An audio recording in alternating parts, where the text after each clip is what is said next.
Good afternoon. Good afternoon, everybody. Um, we're going to keep this like really sweet because there's a lot to be said, and it's not by us. I'm Richard Hannum, founder of Forge Development Partners, here today with my partner Chris Fraley and Gurpreet Chandok, and our investors and our friends and members of the team that made this possible. And the team includes people like Rich Hillis, without whom we could never have gotten this done. I mean, seriously, the planning department has worked overtime to help us pull together and assemble what's necessary. We have Gensler represented with Doug Zucker, and Holly and their team are here with us today and as our architects for Forge projects in general, and Mr. John Kevlin, who guides us through the labyrinth. Our mayor has arrived, along with Mr. Dorsey and Mr. Seymour, so I'm going to be very quick. We announced this project in January on the premise that we had accomplished a lot of what was needed to get here, to be able to revitalize downtown, make a shift, to impact housing. And unfortunately, the rest of the world markets were not with us as quickly. And it's taken us a number of months and reaching the right people with the right incentives. Mr. Glenn Easterbrook is sitting with us representing equity, along with David Young, who's sitting in the middle also representing equity for our projects, both of whom are committed to investing in San Francisco. Breaking this logjam of market to bring people willing to take $100 million risks in San Francisco has taken a great deal of time and effort. And we've been interviewed by lots of people saying, gee, what was it that made it happen? And what made it happen was the demand of our mayor, of her teams, to put together policies that incrementally over this whole time period have had the impact of shifting the momentum.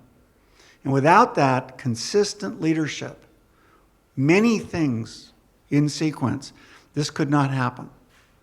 So, not to be obvious, that is the nature of time, that it took everything that we did to get here today. That's how time works. But for all of us in this room, we know that this has been a huge effort to create the first one. We now have a pattern language that's available to us that has been led by Judson True through the Department of Building Inspection, through all the other agencies, so that we now have a pathway that we can duplicate. So one of the things that we've been focused on is how do we make this replicable and scalable? Not just we're doing a project. This is the first project. Once we've got this put together now and capitalized, which has been accomplished, others can look at what we're doing, because we can't do it all. As London Breed said, this will happen through the hands of many. And so I don't want to talk any further about just us. Your time is precious to us. So I'd like to introduce you to the Honorable Mayor London Breed, who has made this all possible. Thank you.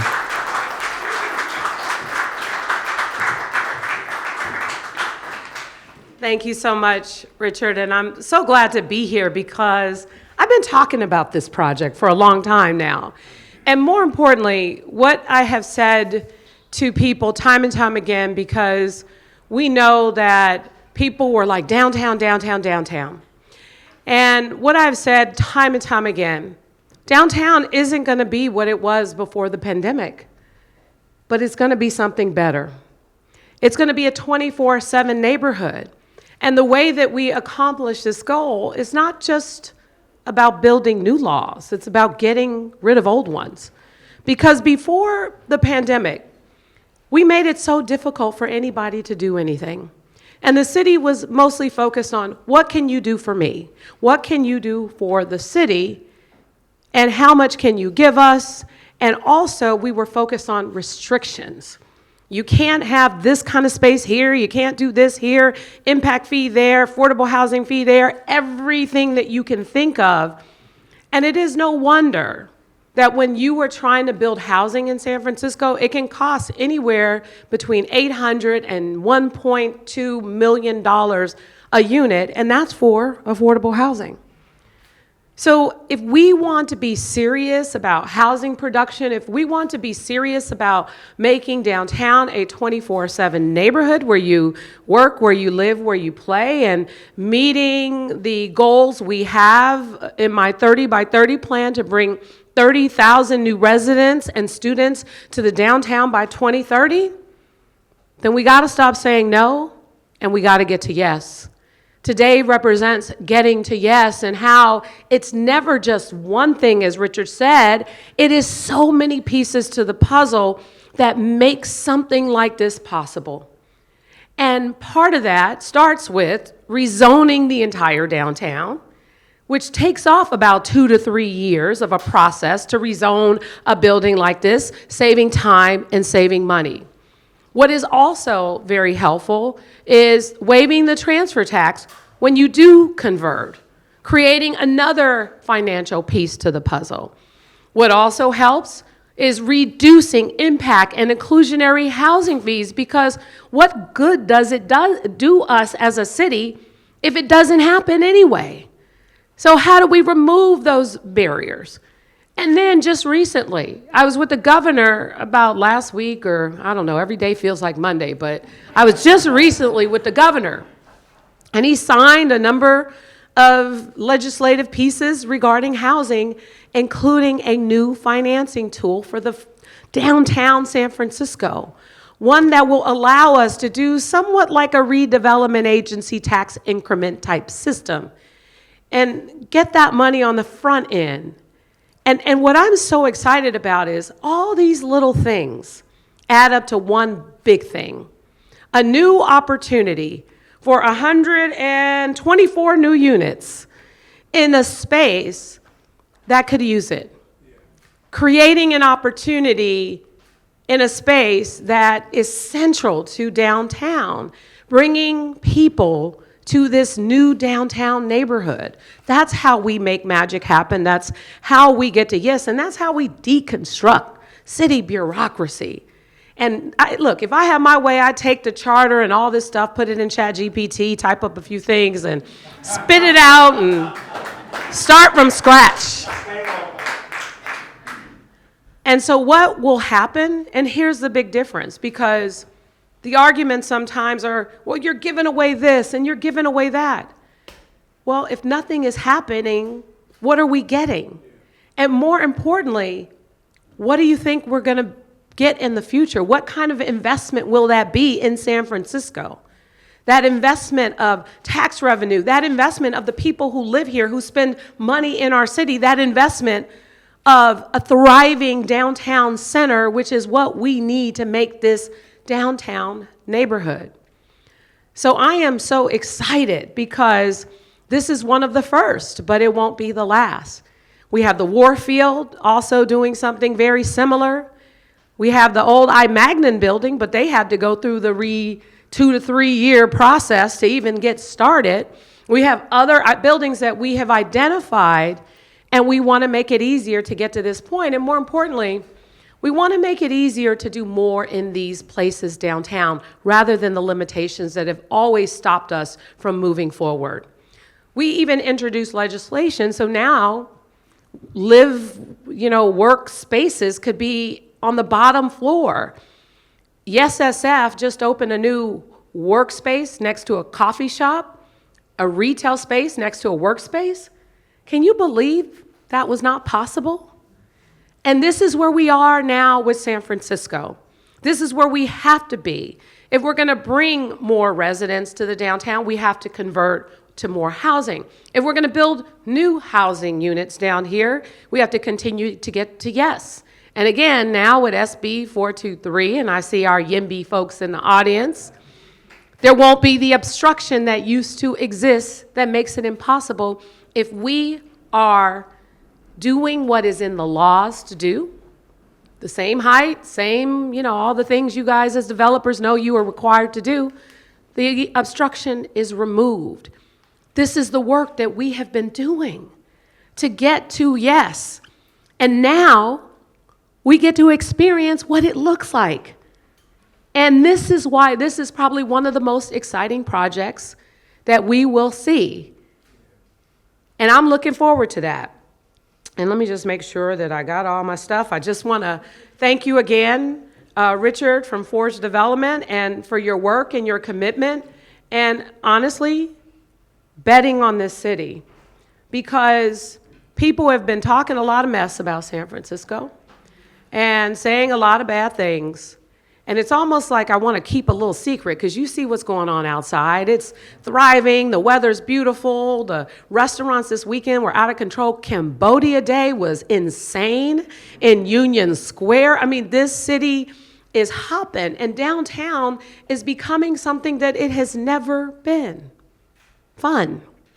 People are having a good time with Bhangra and Beats, Cambodia Day, Oktoberfest, and, you know, supervisors sitting here like, yes, I'm the beneficiary of all of this.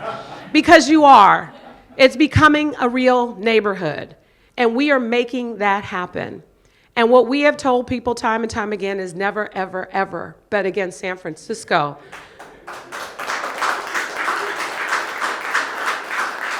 So I want to thank you all so much for coming, and at this time, I want to welcome to the stage the supervisor who is fortunate enough to represent some of this district down here, Supervisor Matt Dorsey.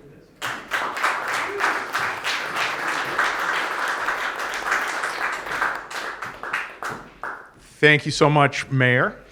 You know, it is appropriate that we're celebrating this at this building, because more than a century ago, this was the building that symbolized San Francisco's comeback after the 1906 earthquake, and it is incredibly important to, I think, to our history. This is a building that symbolizes another kind of comeback in reinventing what downtown can be as a residential space. It is such an honor to represent this district, and part of what I love about this neighborhood is that I work out, or actually I pay a gym membership because I don't have time to at the gym next door. So for more than 20 years, this has been my stomping ground, as we've talked about.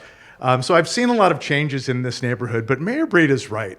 There's things that are happening in downtown, especially in District 6, but I think more and more we have to make sure that our neighbor to the north in District 3 gets some of the love too, for some of the opportunities that presented by office to residential conversions. So I am just so grateful to be a part of this. I want to express my gratitude to Mayor Breed, because it's easy to talk about the big ideas.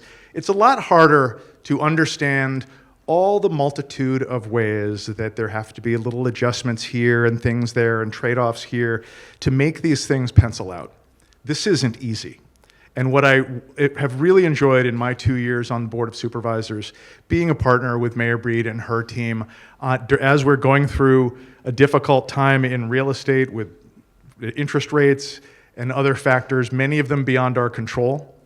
But it's important that what is in our control, Mayor Breed and her team are working on. And the successes that we're having owe a lot to her. So I want to say my gratitude to Mayor Breed for her leadership on this. And I also want to just say thank you to Richard and also to Forge Development Partners, all your investors, Gensler, and everybody else, because we policymakers can make the adjustments that need to be made.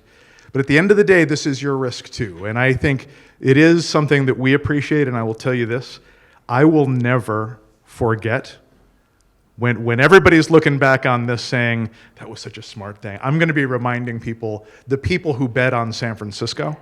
That is something that means a lot to me. I know it means a lot to Mayor Breed.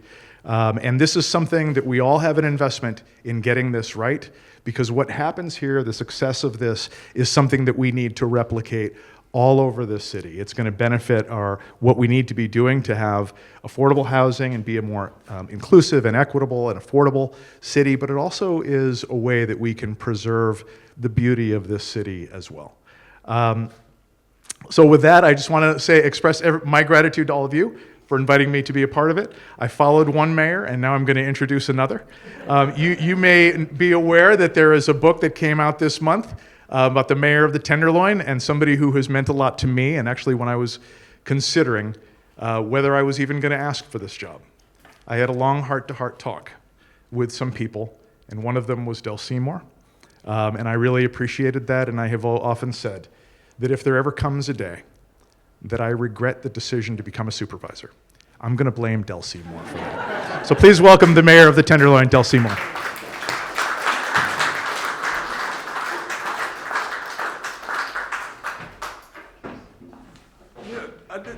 You know, this is such an important, now that I look at all these people, now it's harder to do. It's difficult to be up here in front of all these people, especially sitting in the front row. The last time I was in front row, I was in court and it did not go well. So I'm able to go home today, Madam Mayor. I look at the other two people in the front row. You may call her Mayor Breed. I call her my niece from the Tenderloin, from the Fillmore. I look at Supervisor Dorsey. You may call him Supervisor Dorsey. I'll call him my recovery partner. So I'm just so proud to be here today. You know, people ask me, how do you solve homelessness? Mayor Breed appointed me to her homeless board 10 years ago. And I've worked hard, I chair the board now, hard on trying to figure out how do we solve homelessness. I could go on for 15 minutes, 30 minutes, 45 minutes, but you know, I can do it in one word: housing. So simple, housing. Something that you do well. I met Richard years ago when he came with some ridiculous ideas to provide dignified housing on two of our most challenging blocks in the Tenderloin. I've been in the Tenderloin 38 years, so I can tell what blocks are challenging. And came up with the idea. I said, what's wrong with this guy? And he came up with the idea that brought dignity to the Tenderloin with two wonderful buildings on some of our most challenging blocks. Still are challenging, but not as challenging because of his investment. We're talking today about investment. And there are a lot of people, thank God, in this room that are here today because of your desire to invest in the Tenderloin. I'm not in the Tenderloin right now, but I'm in my suburbs. As mayor of the Tenderloin, I'm in the suburbs right now of the Tenderloin. So I can talk. But it's about investment. It's about believing in people, about believing in yourselves. In fact, after he built those two buildings, I actually invested in one of them to get space for one of my projects. Now, when I go in my space in one of his buildings, instead of greeting the front door clerk as, hey, what's up, dude? Good morning, Mr. Seymour. Good morning, good afternoon, Mr. Seymour. Are you okay? Do you need anything? In the heart of the Tenderloin. That's probably the mayor, but you're here, so you're not called. So the fact that you brought dignity into my neighborhood, that's one of the things we lack drastically, is dignity. You believed in us. You put your investment, and there are other investors here today that put you guys put your mind and your body and your money into a neighborhood that no one wanted to invest in. We get talked about all around the world unbelievably, and no one knows who we are and what we can do, what potential we have. With your investment brings potential.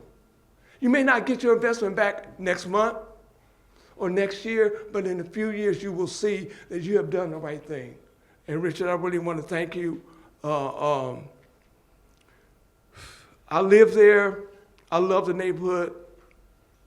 You brought over 100 units into the Tenderloin that make a difference. And I see my people here from Code Tenderloin.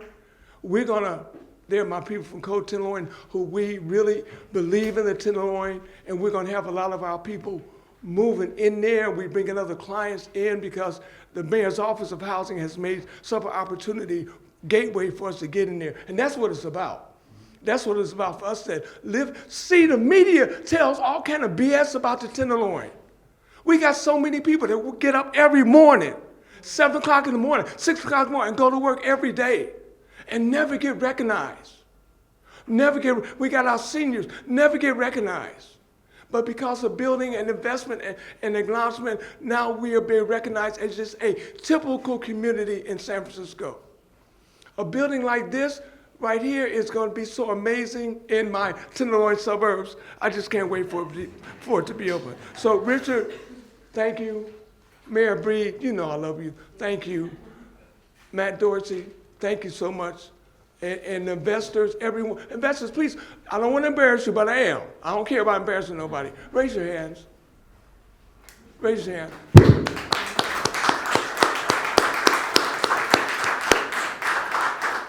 And Richard Hollis from the Department of Planning, thanks for doing what you do, man.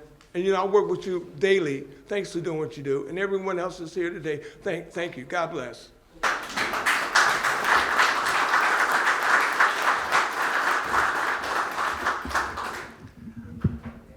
Thank you, Del. That was awesome. To everybody, I want to thank you for being here. And please hang out, say hello to each other. There's a lot of information about what we're doing on the walls. When we said that it took a lot of different bits and pieces to make things happen, there's a component to this that I'd like to go back in time on, because policy builds over time. One of our great leaders here in San Francisco, George Schultz, used to tell us that if you create right policy, the effect isn't today. The effect takes time to mature. So one of the great policies of London Breed has been a policy of sustainability. And you'll notice on the walls a commitment for this project to be a leader in zero net carbon, zero net energy development. It's unique in the city. And the components of uniqueness also come down to other policies that have to do with Cordia and bringing megawatts of energy off Hetch Hetchy into San Francisco, which will make every single building that is tied to the Concordia grid a green building. Instantly. One move. Combine that with what PG&E has done with us, and that we were successful at 361 Turk, now 468, soon to be 450, and this project at 785. They've agreed to create a system that is one of the reasons the economics of this project are even plausible. So, from sources you didn't think that you might get support because of policies that give them the opportunity to play, now we have engagement and we have a sustainable future for a revitalized downtown that's a 24/7 lifestyle that we have needed for decades. And so thank you, Mayor Breed, Mr. Dorsey, Del, and everyone else for being here today. I want to applaud all of you, our partners, our investors, and our friends for being here. Thank you all. Thank you all. Take care.